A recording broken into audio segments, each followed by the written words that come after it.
Welcome back to Beyond Revenue, where every Friday we bring you real tactics from leaders who've already made the mistakes so you don't have to. I'm your host, Michael Jäger. Today's guest has done something in a different way than you usually go. Yeah?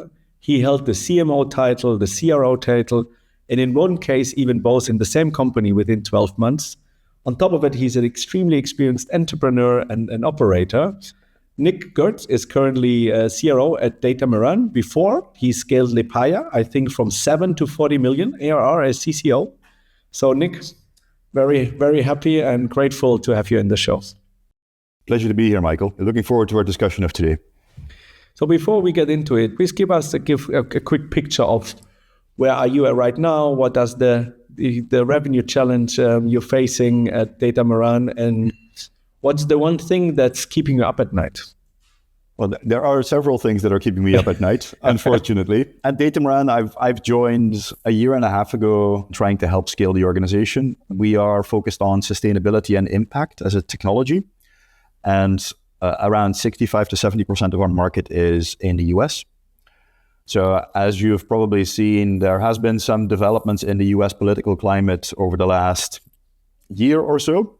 So what we're currently figuring out with our customers is that companies that we do business with are continuing on the path of doing the right thing, focusing on sustainability and trying to have the right impact. But how can they do this without being too vocal or too seen around this, and how we can help companies accelerate their impact there, which is a nice challenge.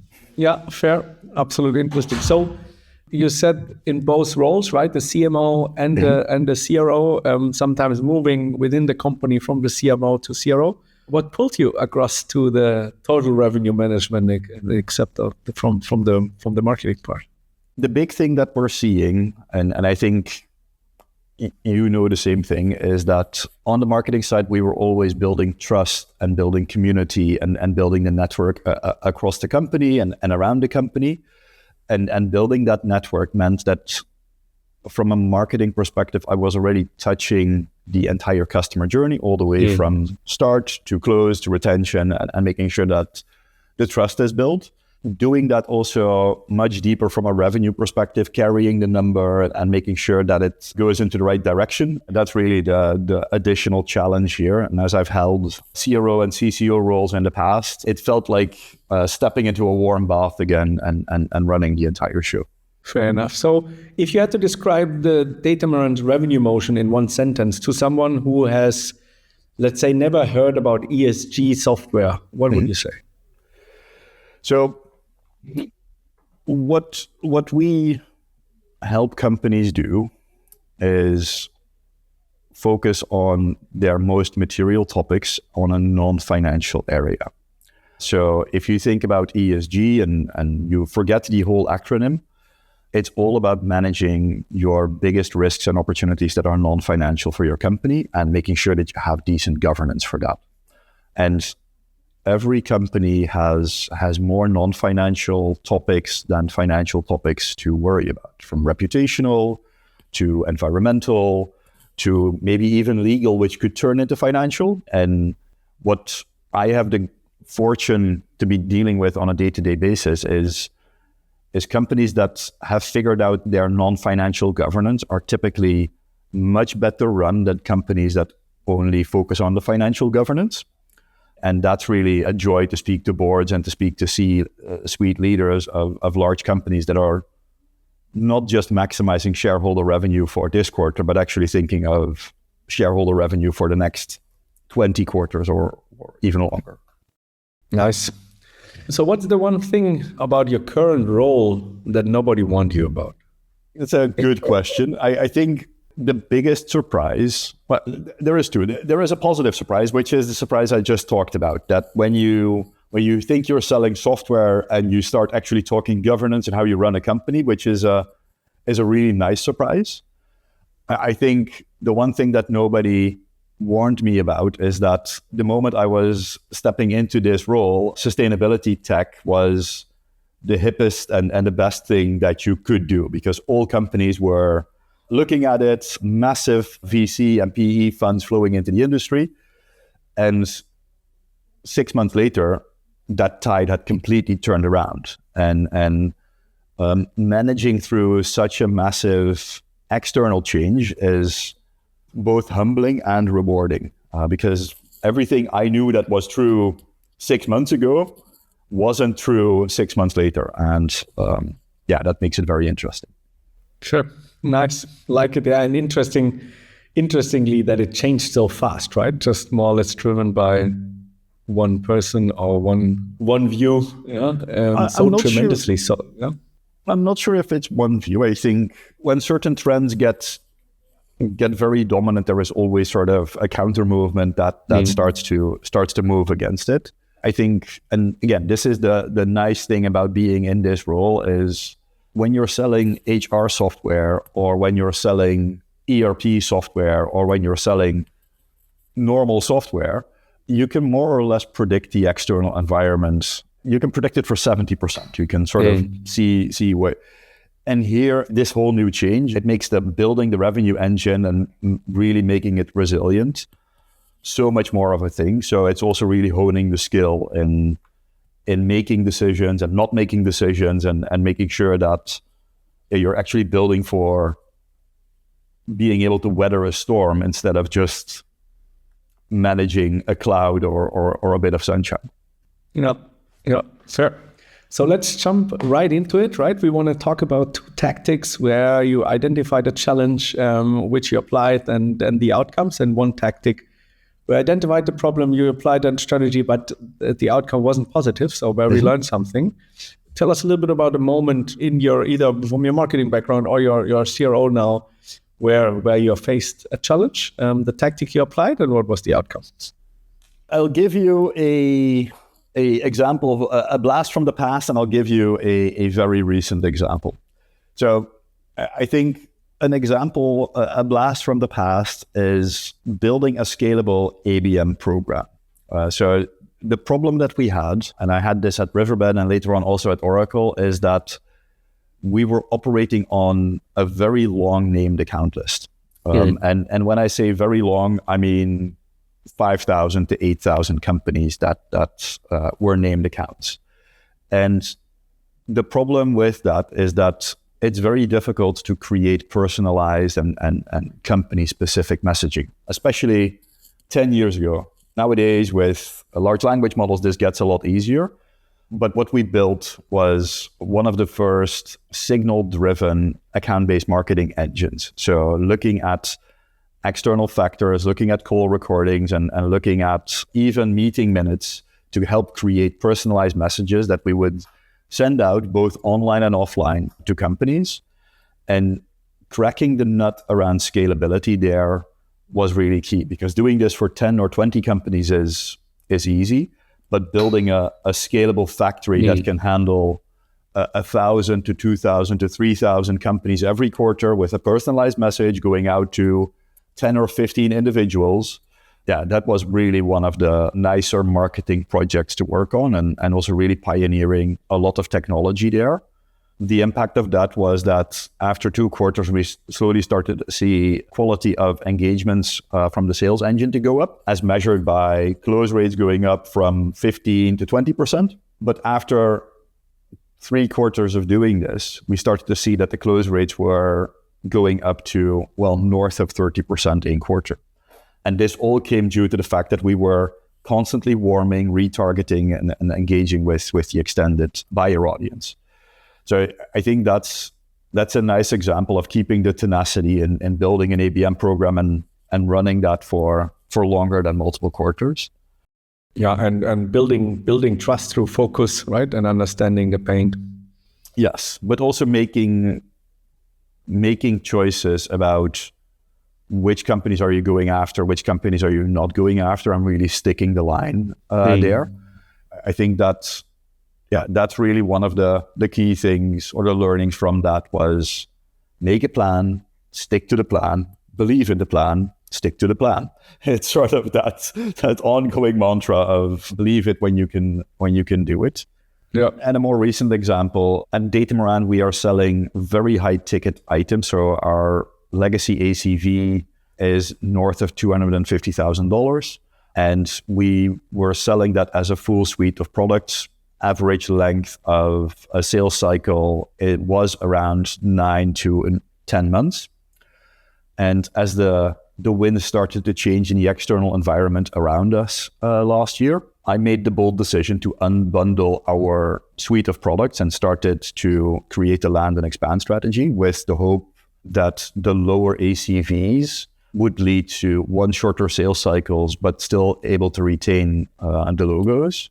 And having started that now 8 months ago, we can actually see that by going aggressively with a land and expand strategy, one is our first year revenue is actually going up versus the old ACVs that we had. But also we've cut the length of our sales cycles from 9 months to sub 3 months. So we're able to really increase the velocity as well as improving the first evidence is at least the first year revenue, but the prediction is also that the customer lifetime value will really tick up. But I will be very honest, it was a scary thing to say, well, we're selling a suite of products at 250K. What if we drop it down to 80K? Could that work? Those were tense discussions with the board if this was the right thing to do, but it seems to start paying off. Nice. I really like it because I think, right, if you build a product or if you have a structured land and expand strategy and you offer a product which it's really fitting to the pain of the client, you build the trust, and the chance of upselling way beyond the former ACV is extremely high, while making more business with more people, right? Because and this shorten of the sales cycle is significant. Yes. So what is one tactic where you said, look, you identified a challenge and it didn't work out? How long do we have? You just want to have one? Well, I think the one tactic that I sometimes wake up at night about is at Lepaya we were growing, and Lepaya sells subscription-based upskilling, and upskilling training is typically very much cohort-based. So you do it in a group, and then there's another group, and there's another group. So the biggest challenge in selling that as a subscription model is revenue prediction. So how do you make that predictable? The initial decision that we made around ICP was to go after large organizations, because when you have a large organizations, the predictability and the amount of people that you want to push through this is higher than when you go to smaller companies. What we found was that after running this, we had saturated our core market of large corporations in 3 to 6 months. Very specifically, 4.5 months, we'd spoken to everybody, and either we had a hard no or call us back, and we had a decent amount of business. As we wanted to scale the business, that was a bit of a thing, because once you saturated your market, where do you go? And we made the wrong decision to extend our ICP, going into a different market, a sub-market that seemed to be 6 times as large. So it was companies with less than 1,000 employees all across Germany, Benelux, Nordics, UK. Great. And we thought that we'd found the geese that lays the golden eggs, because we were selling like crazy and the initial scalability there worked. Now, we knew this, and when we defined our initial ICP, was that the predictability in this market was a lot lower. And I don't know if we forgot or if we ignored or if we had a relapse moment where we didn't think of this. So what happened was we had 3 months, 4 months of really crazy growth, everybody hitting their numbers. And then after 3 to 4 months, we started to see the first companies coming back. Well, we know we bought this subscription, but we don't really have a next cohort to fill. So what can you do to help us figure this out? So that meant that we had to shift a lot of the efforts away from new business into customer success and really build out a strong retention function, which, really wasn't a very successful play for a scaling business to have to focus there. So that was not such a smart move. Yeah. So more or less underestimating the real impact on the long-term business. Exactly. It seemed like an amazing tactic in the short term because the market was much more significant, but the longer term profitability from those customers was almost zero because we were spending so much time and effort just to keep them as a customer and trying to bend over backwards, and bending over backwards is quite expensive.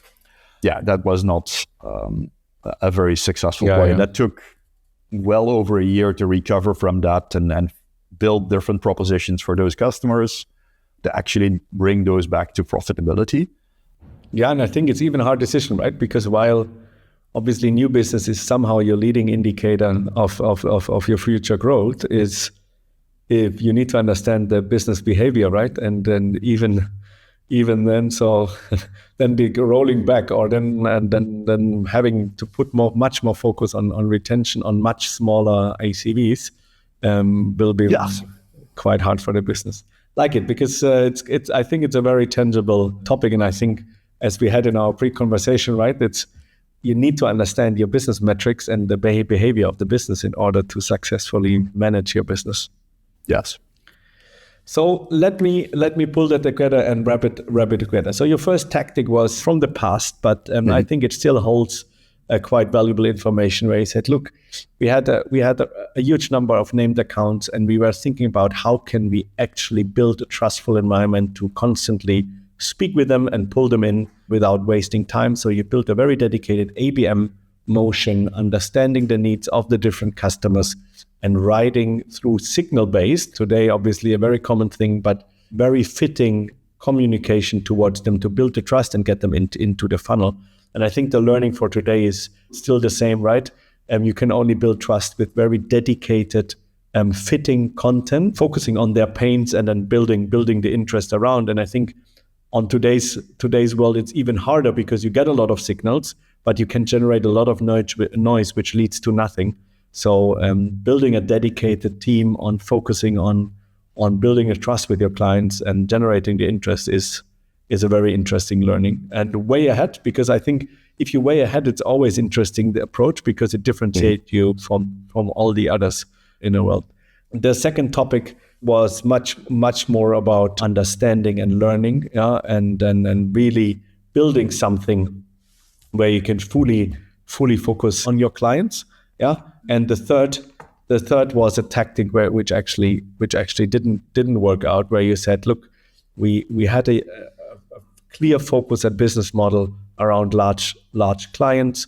It worked out. You saturated the market, and you went into a new ICP with even already knowing somehow the business behavior is going to be challenging, but you went anyway into it. Your leading indicators looked quite well on the new business, but the reality kicked in, and you had to change the whole operation, which led to a quite big threat of the company. Anything to add to these? Nope. That's a perfect summary. And I think the one thing that all three do share, it's about making decisions and just sticking to the decision. And I think that's sort of the common lesson in between them. And maybe on the tactic that wasn't so successful, it's also listening to other people when you're maybe too confident on the decision that you made, and maybe the decision wasn't right, to sometimes also pivot back. Fair enough. And I think, right, as long as you decide, it's okay to do wrong decisions, because then you move fast and you can take back the decisions. And I think that's the right approach. So that's a wrap for today's episode on Beyond Revenue. Thank you, Nick, very much for being so honest, specific, and sharing your extreme valuable knowledge. And that's exactly what the show is built for, right?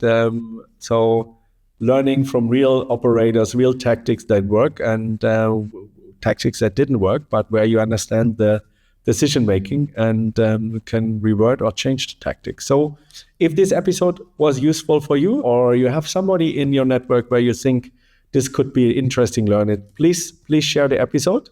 Next episode's gonna drop every Friday. I'm Michael Jäger, your host, and see you next week.